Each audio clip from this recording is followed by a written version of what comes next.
Tonight's talk is at least tangentially related, and at times fully related to the challenge of the week, the internal challenge this week, which is to take an action to stand up for something that you believe in. Now, when I hear this challenge, I don't know about you, but I think my mind immediately goes to like politics. Some people might think like, if I see somebody being bullied, then I'll stand up for that, sure. I'm gonna try to avoid the obvious stuff. And I'm gonna basically fully avoid anything that sounds like wagging my finger or telling you to do the right thing, other than this. You probably know what the right thing is to do, and I'm not gonna tell you because a lot of this is not like a universal truth, like this is always right and this is always wrong. I don't believe that it's my place to be like the ethics police or the morally superior person and try to say you should always do this and never do that. It's just not that simple usually. But I will say that so often we end up in a situation where there's clearly a thing that we believe is wrong that is happening, and we know like what we wish were happening, and we might even see a clear path to making that thing happen. And maybe it's something as simple as somebody's being attacked and you're like, I'm gonna step in and try to stop that. Now you know from my wagging my finger in class that you should not generally step in and try to play Superman or Superwoman, because you might get hurt and you might end up hurting somebody else more than you need to. But if you know you can do it, you know you can make the thing happen, then you do the thing. And that's a lot of what I'm going to be talking about tonight is the cases where you really know what's right and you know that you can make it happen. You're just trying not to be lazy. So this talk is called Turning Belief into Action. And this is less about figuring out what's right. This is like you already know, or you already have a belief, or you already have something that you are trying to do, but it's just kind of getting over that hump to actually doing it. There's a great Zen story that does kind of deal in the gray area of like right and wrong. This is like one of the closest things to a moral tale that Zen offers. Usually it's much more like on a logistical level, but this one also kind of comes down to logistics. So this is called Bankai and the Thief, and it is about a famous Zen teacher in Japan many years ago named Bankai. His lectures were so popular that they attracted many students. They were always open to anyone, no matter what their experience in Zen was. And once during a series of lectures he was giving, some of his long-term students found that some of their personal items had been stolen.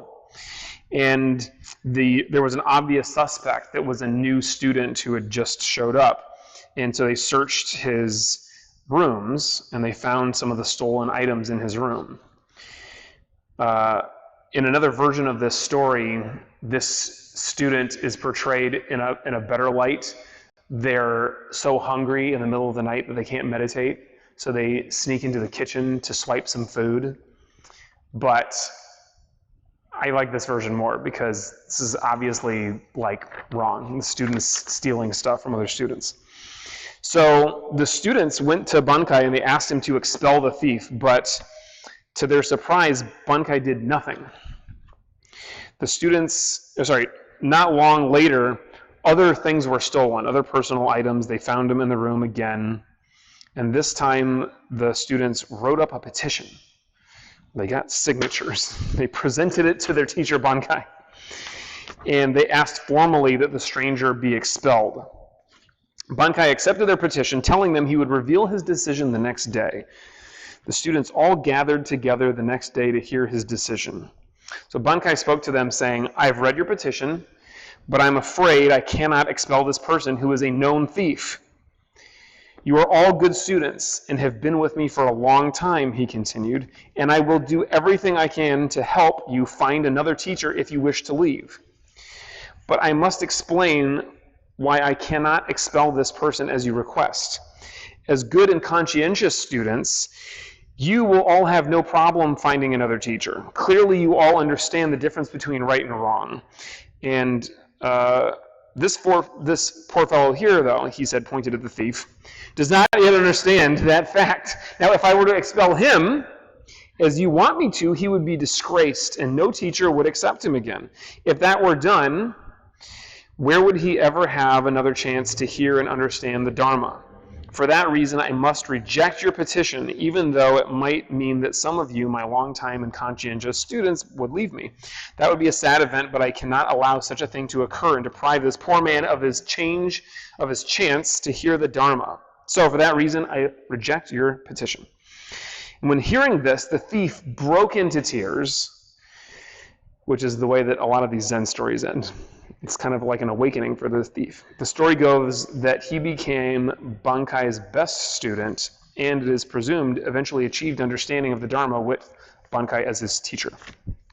So I like that because here's an example of somebody standing up for something that he believes in, this Zen teacher who is doing so fully in the face of disagreements. Nobody else there, probably not even the thief, thinks that the thief should be allowed to stay there. Everyone thinks that this is the wrong thing to do. But Bankai has his strict kind of code, and he believes this. And if you think of it, it kind of, again, comes down to logistics. Because if he kicks this student out, taking out the whole question of, is this the right thing to do or the wrong thing to do, that student, as he said, probably will not find another place to go and will just be stuck, lost, that's it. And everybody else probably will be able to find a place to go. And so he's like, logistically, what is the thing that is going to lead to people being able to, receive the transmission of Zen and become their highest selves and all that? And he's like, this is it. And he waited a day, in my opinion, he waited a day to tell everybody, not because he had to really think hard about it. He probably knew from the beginning. That's why he didn't expel him the first time. But he wanted everybody else to cool off and come back into it with a level head. So this is interesting.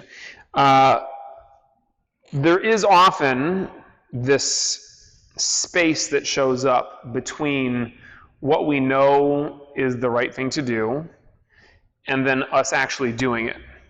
And very often that is purely a logistical thing. It is us maybe finding a way to get our lives organized so that we can make it happen.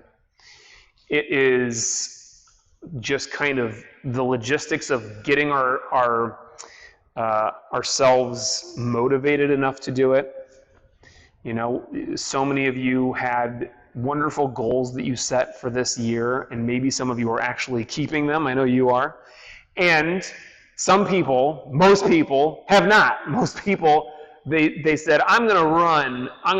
This is the year I'm going to run. I did that one year. It was a long time ago. I don't need to do it again. But other people who haven't done that yet, this is the year I'm going to run. And what do?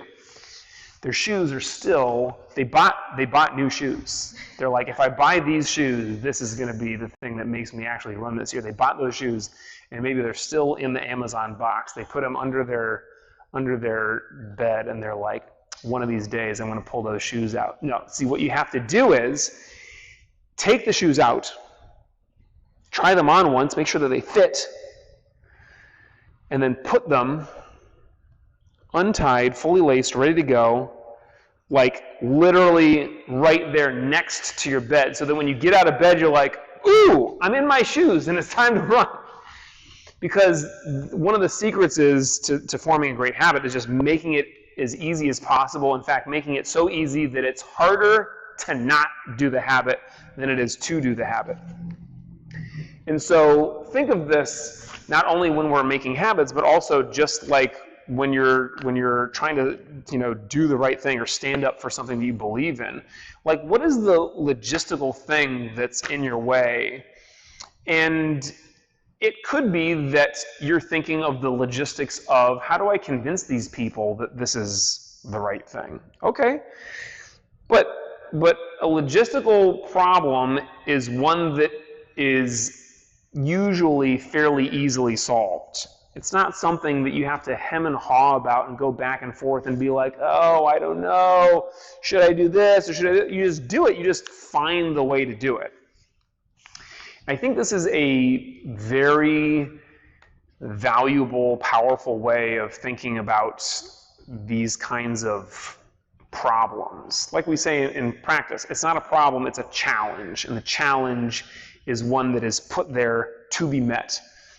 And it often just needs a little bit of creativity. How do I get myself logistically around this, boulder that's been dropped here? Most of you know I've got a now 9-month-old baby. Little Lolo is a wonderful example of getting rid of the space between something that you want to do and doing it. There's no space for her between, like, I want to grab that block, and she just grabs it. And then as soon as she sees the next thing, I want to grab that and put it in my mouth. And it's there. Before she even finishes the thought, the thing is in her mouth. And I'm not telling you that you should be exactly like a baby, because there are some issues with this. What does she have in her mouth? She was literally in the bathroom earlier today with her mouth on the toilet seat. I was like, don't do that. That's not what you want to do. So there are times where we have to, think about things and, make sure that what we're about to do is the right thing. But an infant is really a great example of, like, Zen. They can be some of our greatest Zen teachers. I know I'm learning lots of patience having a child at home. But a child has beginner's mind. And in a beginner's mind, they say there are, because there are very few things that they know, basically everything is possibility. And if we can have this kind of sense of awe, sense of excitement, sense of, like, I want that, I'm going to go do it. And I don't even care what's in my way, I'm going to find my way around it, because that's just what I'm going to do. I'm going to do it. And so, standing up for what we believe in, I think so many times all it really calls for is just doing it. On a logistical level, it's just like, stop thinking. Just do the thing you're supposed to do. Now, in martial arts, we're trying to, in life, we're trying to get a little bit more sophisticated than the baby, just like think a thing and do the thing almost in the same second. So what we do is, and this is the same thing basically with our meditation practice, is we have a thing that we believe is right. For example, in meditation, what we want to do is to be able to let go of extra thoughts, let go of distractions, and just be totally present in the moment. And we basically are training ourselves constantly to do that. So this is not necessarily an easy or natural thing for many of us. It is some work. But we have set aside some time to think about what we want, and we've put in the effort to train ourselves to do it. And then in the moment when we're under stress, somebody cuts us off, we have to meditate for a long test, for a green sash test. In the moment where the pressure's on, you're able to fall back on your training because it is what you have trained yourself to do. And the really simple example that I like to use in our physical practice is, before you started doing martial arts, if somebody were to throw a punch at you, you would probably do some version of this. Just like close your eyes and like look away, and what is this? The punch does not disappear because you close your eyes. You still get punched. In fact, it probably hurts even more because you don't see it coming. So we have decided, I don't want to do this, I want to do this. And so I show up to class and over years train myself to do this. The punch comes and I do this. The punch comes and I do this. And then eventually during sparring it happens. And that might be decades for some of us, but it happens. This methodology that we're learning where we kind of decide the thing that we want to do. This is a thing that we believe is right to move out of the way of a punch and not just get punched. Is something that we practice doing so many times that it just becomes the thing that we do. This is not possible for every little thing in life. We just don't have the time to practice every single thing. But there are going to be situations that either we are fairly certain we're going to experience, we're going to run into these things in life, and we're fairly certain because these are situations that we're putting ourselves in, or because we have experienced them many times before and we know it's going to happen again. I hope getting punched is not one of those things for you. And then there are situations that, even though we don't think the chances are super high of us encountering them, it is such a dire situation that we still practice dealing with it. So this is like, we practice in class, somebody's holding a gun to you. I hope that never happens to you, but if it does happen, you want to be prepared to deal with it. So that translates into our life in the same way. There are situations that we know we're going to be in, we've dealt with them many times before, or it's such an important, dire situation that this is something we want to practice. We put at least a little bit of thought into it, and then we practice doing that. Now, a perfect example of something you know you're going to experience many, many times in life is stress, is an unwanted thought. And so in meditation, we're practicing letting that go. And that shouldn't be a huge leap from practicing it in meditation to practicing it in everyday life. And I say practicing it, not necessarily being able to successfully let go of any extra thought or any stress 100% of the time, but to at least remember to practice it. And when you have a moment, you're like, oh yeah, I know what this is. This is my brain that loves to stress. It loves to hold on to these things and be attached to this. And so what I'm going to do is, just like in meditation, I'm going to practice letting go. And maybe you do it a couple of times successfully, and then the thought's gone. It is a little bit different, and I think kind of more obvious, less subtle, when we're talking about things that are happening out here in life. And this is really what we're talking about with this topic tonight, is the thing that lives out here in the real world. So we've decided that this is the thing that I want to do, and I've practiced it, right? Last week we had a challenge that was to have a difficult conversation with somebody. And again, I think of that as practice. The more you practice having the difficult conversation and just kind of getting right out with it and not waiting and not letting it fester, the more we practice that, the more easy it will be for us in the future.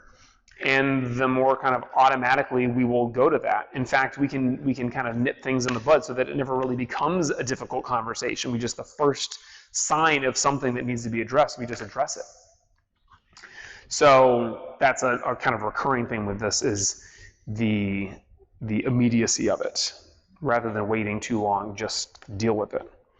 And there is a wonderful Zen story that I believe all of you have heard many times, because it is one of the best stories to illustrate this and lots of other ideas. But the immediacy of just doing it. So this one I don't have to read because I've got it memorized after saying it 100 times. This is the two monks that are walking down the side of the river. And these two monks are serious monks. They've been doing this monk stuff for a long time, and they know the rules. And they get to this bend in the river, and they kind of turn the corner, and there's this beautiful woman standing right there. And they can tell without any kind of conversation that this woman is stuck on this side. She's trying to get to the other side. She's maybe ankle deep in the river, but this river is kind of moving, and it's a little bit higher. And she's got her nice, kimonos on, and she does it. She's and you can tell this woman's about to just get swept into the ocean. And so one of the monks, without a thought, just picks her up, throws her over his shoulder, kind of wades across the river, sets her down on the other side, and then walks along his way. And the other monk is just like dumbfounded. And he walks alongside. He doesn't know how to talk about this. This is a truly difficult conversation. And he after an hour or more, finally yells, "I can't take it anymore. You're a monk and you know that we're not allowed to look at a woman, let alone touch her." And the other monk who did the throwing over the shoulder and the walking across the river looks at his fellow monk and he says, "Brother, I left her at the river hours ago, yet you still carry her." And I love this because you can tell that one monk really has it figured out and the other monk does not. And this is how so many of these stories go, is they're kind of like, they paint the juxtaposition of somebody who really knows and the other person who's an idiot. And now the other monk is following the rules. He's like, this is what we've been told to do for forever, and this is the right thing to do. And yet this is where, when we're faced with a dilemma that kind of goes against the dogma of what we have always been told is right, kind of we need to fudge things a little bit. We need to, in the face of disagreement and what seems like only is going to be energy pushing back against us, we have to just do it. And the faster we do it, the better. And then the faster we're able to let it go and move on, the better. There are going to be so many times in our lives where we have the goal set, we say we're going to do it, this is the thing I'm doing every day, and then you miss a day, and then many people, and myself, I used to do this every time. As soon as you miss a day, you're just like, well, I guess I'm not doing it this year, and then you wait a whole other year, and then you start doing it again. Instead of just like, oh, I missed a day, okay, I'm just right back on it. And this is the difference between being attached to something, where it has to go exactly the way you want it to go, and being committed to something. And so this monk was not attached to this exact definition of what a monk is. He's committed to just being his highest self. And he could tell in that moment that the right thing to do was throw the lady on his shoulder, take her over the river, and just go. And not even spare it a second thought. And this other monk was not. This other monk was like, it's got to be this way, and I do things exactly the way that I've been told. So when we are meditating tonight and just going throughout the rest of our lives, try to recognize that there are times where we can kind of foresee something and practice it, like we foresee the distractions and the stressful thoughts coming, and then we can practice letting them go. And then there are going to be times where something happens that, I promise you, this monk never thought about this. He was never like, I can't wait until there's a lady trapped on this side of a river, and I have my other monk friend here with me, and I'm just going to show him what's what and throw her over the shoulder and take her out. He never thought about that before. But if we, generally speaking, practice, again, kind of letting go of our attachments like we do in meditation, being in the present, and acting swiftly. When the punch comes at us and we're like, oh, which way do I go? We get punched, right? The punch comes at us, we step, and maybe we went the wrong way, maybe we went the right way, but we still didn't get punched, and that's great. So when we practice acting with swiftness and taking out this whole second guessing and this whole attachment to it's got to be exactly this way, this will kind of free us up to do not necessarily the one right thing, but to respond well. This is what my Sifu always likes to say, is we're not necessarily looking for the one perfect response in practice or in life. We're looking to respond well. And when we're practicing the mental state, and we're practicing letting go and just being in the present, that's when we are able to respond well. And we might mess something up a little bit and think, well, if that ever happens again, I'll do it this way instead. But at least we don't get punched in the face. Sit comfortably.